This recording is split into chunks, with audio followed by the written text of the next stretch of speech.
Ya, assalamualaikum warahmatullahi wabarakatuh. Alhamdulillah wa syukurillah la haula wa quwwata billahil aliyil azim.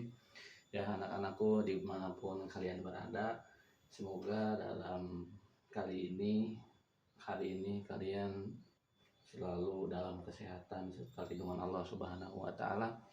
Sebab saat ini kita sedang daring dan tidak boleh untuk pergi ke sekolah. Untuk itu dalam suasana Covid ini eh, semoga kita diberikan yang terbaik lah. Saya pun sudah merasa bosan ya. Ya saya baik kali ini saya akan mencoba untuk menerangkan satu materi tentang tajwid. Karena mungkin di Zoom akan sulit untuk memahaminya, jadi saya akan buatkan ini aja sedikit. Pokoknya kalian di rumah tetap untuk setia menonton ya, walaupun belum mandi dan lain sebagainya. Baik, di kali ini tajwid yang selanjutnya kita akan membahas masalah nun mati. Ya, nun mati. Nun mati itu punya teman ya, selalu bersama itu dengan yang disebut tanwin. Nah, jadi hukum tajwid ini nun mati ataupun tanwin bertemu atau menghadapi dengan huruf hijaiyah yang 28 itu ya, bertemu dengan huruf hijaiyah yang 28 itu akan menghasilkan beberapa hukum bacaan. Di antaranya ada 4 ya. Yang pertama di sini kita bikin dulu nih, ada yang disebut dengan idhar. Nah, yang pertama idhar, yang kedua ada izgham, yang ketiga ada iqlab, yang keempat ada ikhfa. Pokoknya kalian harus tahu dulu minimal kalau ada nun mati ataupun tanwin bertemu dengan huruf hijaiyah yang 28 itu, tentunya harus bisa membedakan apakah idhar, apakah idgham, apakah iqlab, apakah ikhfa. Nah, itu yang harus kalian cermati. Bagaimana caranya supaya kita tahu apakah ini idhar, ini idgham, iqlab ataupun ikhfa. Nah, tentunya kita harus tahu dulu dari alif batasa, dari alif sampai iya itu harus tahu dulu mana kelompok yang hurufnya idhar, mana yang huruf kelompoknya idgham, iqlab ataupun ikhfa. Nah, untuk penjelasannya nanti bisa dijelaskan di pertemuan yang lain. Kita ke huruf-huruf dulu. Huruf idhar itu harus tahu itu hanya ada 6 ya. Ada alif, ada ha,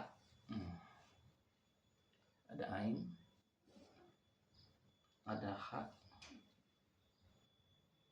ada ghain, ada kha. Jadi intinya apabila ada nun mati atau tanwin di dalam suatu Al-Quran itu kemudian bertemu dengan huruf hijaiyah hamzah, ha, ain, ha, ghin, kha, maka ini termasuk dalam kelompok izhar. Nah, itu ya. Yang minimal kita tahu dulu lah. Nah, itu untuk kelompok itu.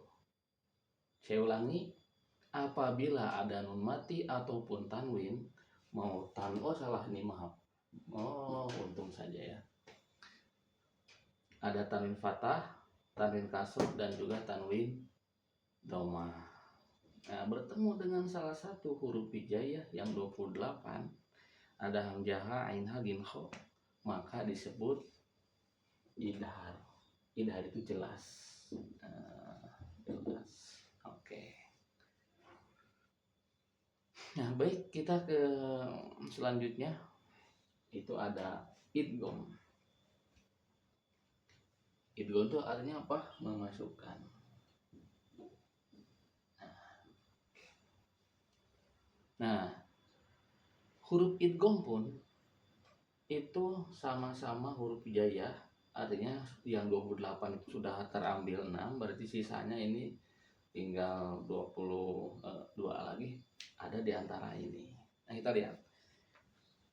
Huruf idgham itu sama, ada 6 ya, atau sering disebut itu yarmaluna ya.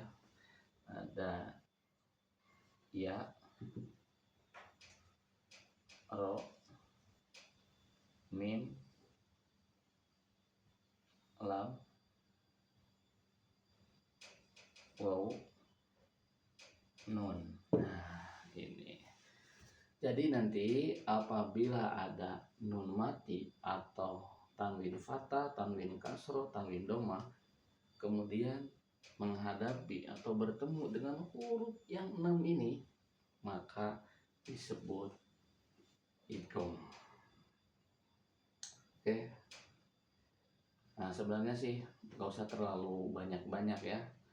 Nah, kalau kalian cukup hafal dulu lah huruf-hurufnya, mana idhar, mana idgham, mana iqlab, mana ikhfa. Untuk nanti contoh-contohnya nanti akan dijelaskan pada pertemuan selanjutnya saja ya. Sedikit-sedikit aja ya, nggak usah terlalu banyak-banyak. Kalau ngaji itu sedikit-sedikit tapi harus sering. Itu nggak usah banyak-banyak tapi ngampleng ya hadri. Nah, sedikit-sedikit we. Nah, saya ulangi, apabila ada nun mati atau tanwin fathah, tanwin kasroh, ataupun tanwin doma, kemudian bertemu dengan huruf hijaiyah yang 28, tapi huruf hijaiyahnya hanya apakah iya, apakah ro, apakah mim, apakah lam, apakah waw, apakah nun. Nah, maka akan disebut idgham ya, idgham.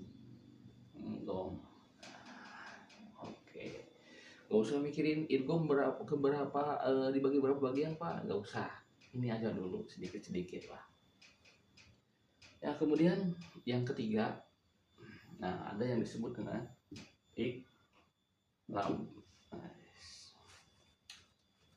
Iqlab itu mengganti. Oke.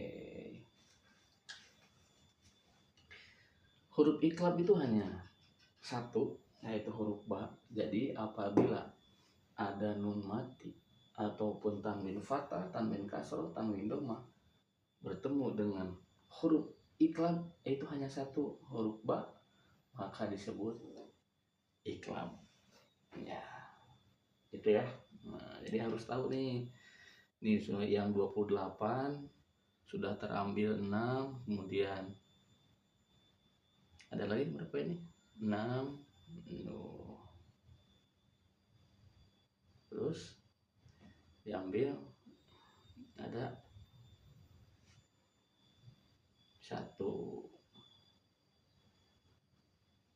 Oke. Kemudian di sini ya ada satu lagi, berarti yang akan dibahas yang terakhir adalah ikhfa. Nah, ikhfa itu menyamarkan. Ya baik, bagaimana dengan huruf ikhfa? Ini sangat mudah sekali. Jadi 28 kita sudah ambil, ini ada berapa? 13, berarti sisanya itu hanya ada 15 lagi, 15 huruf. 15 huruf ini tentunya semua adalah ikhfa. Ya, ikhfa. Boleh kita sebutkan saja huruf-huruf yang belum ada di dalam huruf hijaiyah. Di sini kita masukkan di sini ya. Yang tidak ada di sini ada ta, kemudian sa, kemudian ada jim, ada dal, ada zal, ada zai, ada sin, ada shin, ada sod, ada don, ada to, ada do, ada fa, ada apa lagi, ko, dan juga kaf. Nah, itu barangkali ada yang kurang. 1, 2, 3, 4, 5, 6, 7, 8, 9, 10, 11, 12, 13, 14, 15. Nah ini ya, ini yang harus kalian hafalkan terlebih dahulu. Nah, ada idhar, idgham, iqlab, dan ikhfa, termasuk huruf-hurufnya. Jadi apabila nanti misalkan ada nun mati atau tanwin patah atau tanwin kasroh atau tanwin domah bertemu dengan misalkan huruf jim, maka disebut ikhfa. Atau ada nun mati bertemu dengan iya, berarti disebut idgham. Atau kan misalkan ada tanwin domah bertemu dengan huruf ba, itu tentunya iqlab. Nah, barangkali sampai sini dulu kita pengenalan di pertemuan sekarang. Kita bahas tentang tajwid yang ini ya. Di sekolah kita di SMK Informatika Sumedang itu banyak sekali diantaranya siswa-siswi yang memang belum hafal huruf-huruf daripada tajwid. Nah, sekian dulu barangkali anak-anakku sekalian, semoga pada pertemuan kali ini bisa bermanfaat dan tetap untuk kita berdiam diri di rumah ya. Itu saja yang bisa disampaikan. Assalamualaikum warahmatullahi wabarakatuh.